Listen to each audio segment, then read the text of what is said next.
Alhamdulillah ternyata di dalam proses mu'alafnya seorang Ruben Onsu ada campur tangan atau yang membimbing Ruben Onsu melalui seorang Habib Ba'alawi di dalam mu'alafnya seorang Ruben Onsu menjadi seorang Muslim dari agama sebelumnya yaitu Kristen, teman-teman semua. Kita lihat videonya terlebih dahulu ya di podcastnya Kakek Roma Irama. Seperti sama-sama kita lihat, saat ini ada seorang kiai. Bisa dikatakan beliau ini kiai sepuh. Kiai yang cukup berpengaruh, memiliki pengaruh di Jam'iyah Nahdlatul Ulama. Tapi di setiap ceramah-ceramahnya di panggung-panggung, dari panggung ke panggung, menghibah, ngerasani sesama orang alim, ngerasani sesama ulama, bahkan menebarkan sebuah cerita yang belum tentu benar, belum pasti kebenarannya, masih berdasarkan don, praduga.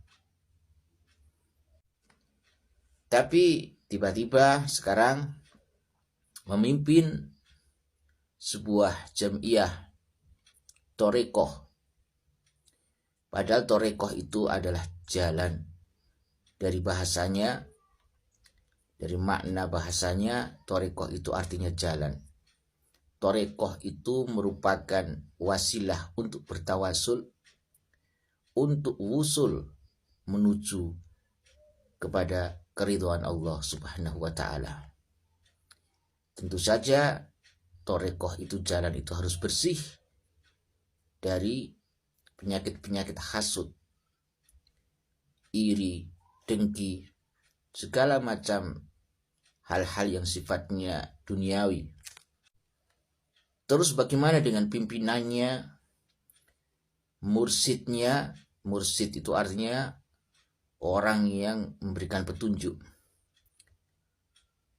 Apabila mursidnya masih dipenuhi dengan kotoran hasud, iri, dengki, menghibah sesama orang alim, sama ulama, sama kiai, masih gila kehormatan, masih ingin disanjung, masih menginginkan popularitas, yang ambisi terhadap jabatan duniawi, bagaimana nasib murid-muridnya, bagaimana nasib para jemaahnya? Di saat seorang tokoh yang sudah diakui, bahkan bukan hanya nasional tapi internasional, setelah berhasil dikudeta, sebenarnya justru malah pemimpin yang sebelumnya ini yang dikudeta, dilengsarkan, kemudian diganti oleh orang ini. Kemudian pemimpin sebelumnya ini mendirikan jamiah. Bagaimana tanggapan si kiai tadi? Justru menunjukkan tidak perlu orang alim untuk bisa mengetahui, untuk bisa menilai. Kelihatan sekali ketidakridhoannya. Dituduh mengkudeta NU, dituduh memecah belah persatuan warga Nahdliyin. Padahal beliau sendiri yang justru diturunkan dengan isu-isu yang hingga sampai saat ini masih terus digaungkan, membunuh karakternya, menyerang nasabnya. Setelah berhasil tidak memimpin Jam'iyah Torekoh, kemudian mendirikan Jam'iyah sendiri, masih dihasuti, masih diireni, masih didengkeni. Masya Allah. Kiai model seperti ini kok bisa jadi pemimpin ataupun dijadikan pemimpin sebuah Jam'iyah Torekoh? yang memimpin, yang diikuti oleh banyak jamaah dan banyak murid-muridnya. Bagaimana nasib jamaah dan murid-muridnya? Begitu juga ada seorang Gus yang sudah terkenal, yang tidak diragukan lagi kealimannya, yang sejak di dalam kandungan sudah ngaji, bisa dikatakan demikian. Karena memang betul-betul anak kiai, dan tidak kiai sembarangan, tapi kiai besar yang memiliki pondok pesantren, yang mengasuh atau memiliki puluhan ribu daripada santri-santri, yang sudah menelurkan pondok pesantrennya, sudah menelurkan para ulama-ulama besar, kiai-kiai. Gus ini tidak pernah absen ngajinya, tidak diragukan lagi kealimannya di dalam masalah kitab. Kemudian di sebuah panggung, tiba-tiba satu panggung dengan seseorang yang selama ini dikenal sebagai Gus juga, tapi dari raut wajahnya tidak memancarkan cahaya sama sekali.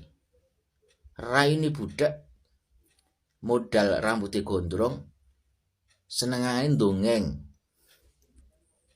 Kalau ceramah di mana-mana dari panggung ke panggung cuman dongeng. Tidak pernah satu kali pun saya sendiri pribadi melihat yang dikatakan Gus ini, yang satu ini ya, yang membuli ataupun menyindir Gus yang tadi, yang Gus bener-bener anak kiai.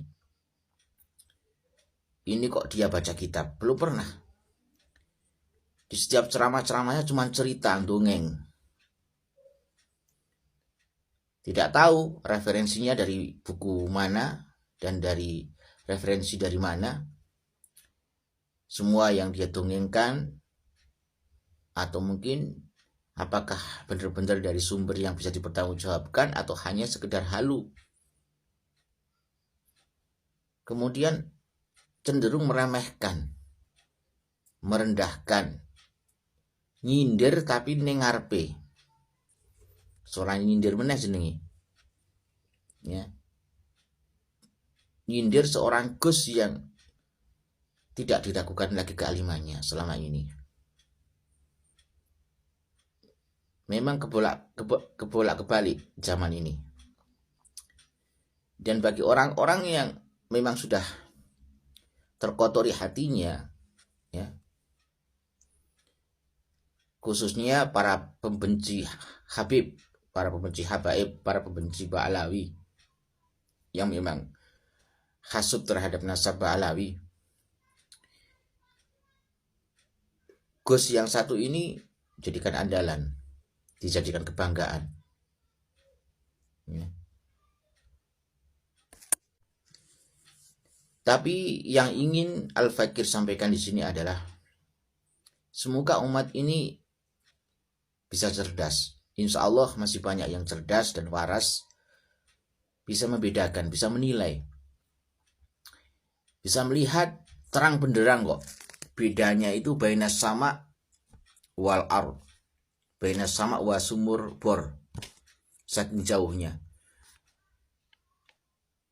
Kalau para kiai, para ustadz, para ulama, para gus-gus, ya, yang berada di kelompok, di gerbongnya para pecinta habaib, para muhibbin, ini banyak yang alim-alim, yang tidak diragukan kealimannya.